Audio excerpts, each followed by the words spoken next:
What's going on, guys? I don't know about you. I just finished watching the Pac-12 championship game, which is one of the best conference championship games you'll ever see. Oregon never quit, scored, on 2 plays with about 2 minutes left. Washington's able to convert after a penalty to ice the game on a pass, like 3rd and 7. Fantastic football game. And it's just weird to say it out loud. That's the last Pac-12 football game that will ever be played. In a conference that's given us some of the most exciting football to see this year. Some for all the wrong reasons, in my opinion, like Colorado. But yeah, Washington, Oregon, USC fell off, but it's weird, isn't it? A conference that's existed for over 100 years now. And you have to blame Pac-12 leadership. Like, I don't think anyone that's like a diehard college football fan likes this. We all understand it. I get money. I get schools are going to go get the biggest bag they can because it makes their football program more successful. The more money you bring in, generally speaking, the more successful or higher ceiling your program can have. So I don't blame them. But Pac-12 leadership is to blame. From everything I see, they didn't even have a TV deal for next year going into this season. Last year or last offseason, USC and UCLA leave. And from what I can tell, I don't know what the Pac-12 leadership did. You have to go out and get teams to replace them with. Somebody. That they didn't even have a TV deal leading is insane. Washington and Oregon now going to the Big 12, the biggest money conference, or the biggest distribution from the conference to its constituent schools. And whether you care about the Pac-12 or not, you have to just feel horrible for Washington State and Oregon State. Oregon State had a good team this year. Washington State wasn't horrible. They gave a lot of people a run for their money. And now they don't have a conference. I just see an article from CBS. They don't have a conference period, I guess, other than the Pac-2. They've had to go to court to even fight for the money they're due because the teams leaving are like, oh, we still should be able to get paid somehow. They had to go to court to fight that and won. But they've agreed to a 7+1 model for the Mountain West with an option to continue that into 2025. So they're not even technically in the Mountain West. Oregon State's coach gets hired away. Probably at least half of the players I know for Oregon State are transferring out because they want to play for a Power 5 school, and they're no longer a Power 5 school. Those schools, most likely, Washington State and Oregon State, will never recover from this. They'll never recover. And really, I'm not going to say 100% due to no fault of their own, but kind of. It's weird. It's weird. I don't think that this makes college football any more fun to watch. It's not fun for me to watch, to just see basically a Power 2.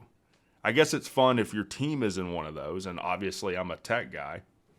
And I hope that the ACC is watching this. I hope they feel this feeling that I feel right now. Because the Pac-12 just thought that they could rest on their laurels and, we'll just figure it out. And look where they are now, a dead conference that no longer exists. They exist in the same sense that the Big East exists. All their teams got absorbed by other conferences. If the ACC thinks that they can just rest on grant of rights, and by the time you get, because all you're doing is kicking the problem down the road. You're kicking the can down the road.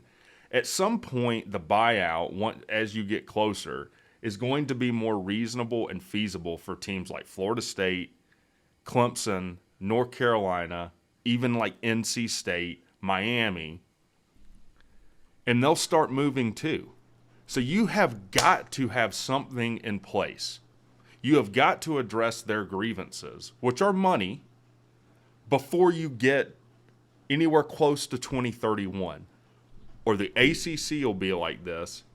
And as much as I hate to admit it, and this is my fear, Georgia Tech will be in the same boat with Oregon State and Washington State.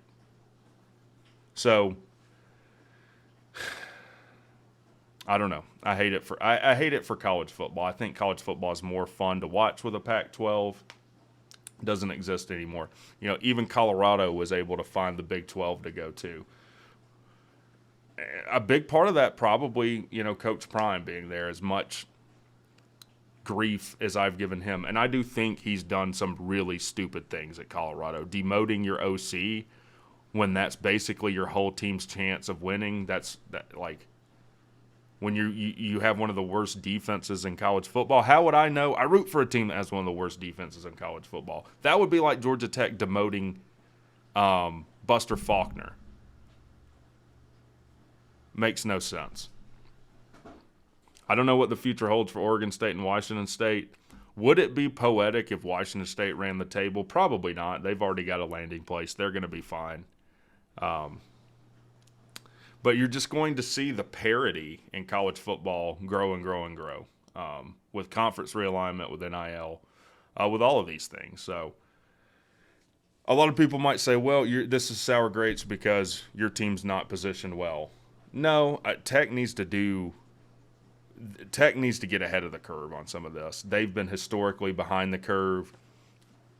Tech, the ACC, everyone involved needs to look at what's happening, what just happened with the Pac-12, light a fire under their ass, and position themselves for the future.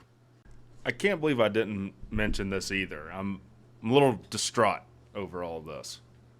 The ACC has done something. Once everyone else picked off the best teams they could get, all right, so Big Ten, what they get? USC, UCLA, Washington, Oregon.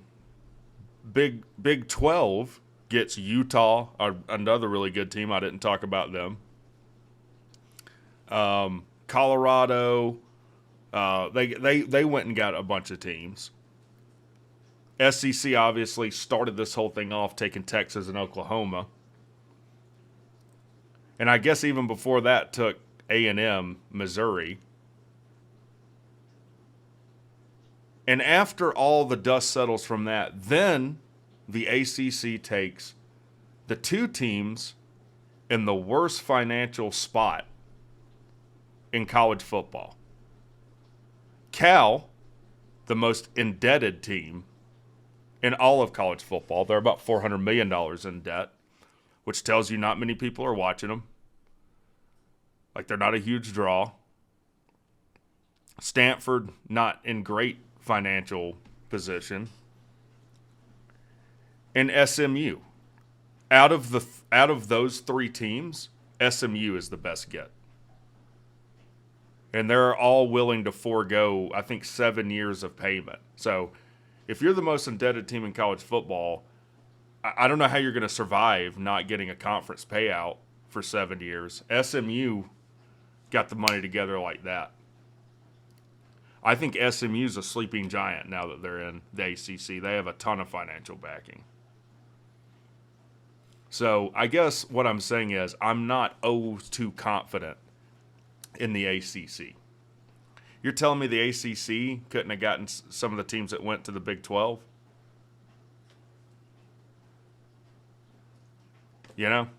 Makes no sense. Utah would make, they're further east than any of those teams. You look at the travel schedule of Cal and Stanford now, and then teams that got to go play them out of the East Coast. This is something Derkowitz brought up out of Missouri. I don't even know if I said his name right. He stands on business. It's not going to really affect football. They fly on these long road games. Like, they've got the money to handle it. But the teams that don't have the money, women's volleyball, softball, it's going to be rough on them. It is. And again, the Pac-12 has no one to blame but their leadership, and the ACC, that they're now really they're the runt of the litter now, the last of the bowl. And it's because they sat on their hands. As we get closer to, 2030, 2031, I don't know what will happen for the ACC, but I'm not that confident. Anyways, let me know what you guys think. See y'all soon.